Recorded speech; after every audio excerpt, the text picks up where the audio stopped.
உசிலம்பட்டி காவலர் குடியிருப்பில் அமைந்துள்ள சந்தன மாரியம்மன் கோவில் வைகாசி உற்சவ விழா முளைப்பாரி ஊர்வலம்.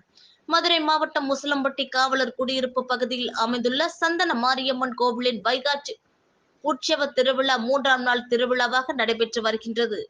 முதல் நாள் சந்தன மாரியம்மனுக்கு பால் அபிஷேகம் செய்து சிறப்பு பூஜைகள் செய்யப்பட்டது. தொடர்ந்து பொதுமக்களுக்கு அன்னதானம் வழங்கப்பட்டது. 2ஆம் நாளான இன்று கரகம் எடுத்து முளைப்பாரி மற்றும் மாவிளக்கு எடுத்து வந்த பக்தர்கள் உசிலம்பட்டியின் முக்கிய வீதிகளான முருகன் கோவில் தெரு, தேனி ரோடு வழியாக தேவர் சிலையை சுற்றி மீண்டும் கோவிலுக்கு சென்றடைந்தனர். 3ஆம் நாள் நிகழ்வாக குத்துவிளக்கு பூஜை, கிடா வெட்டு உள்ளிட்டவை நடைபெற உள்ளது.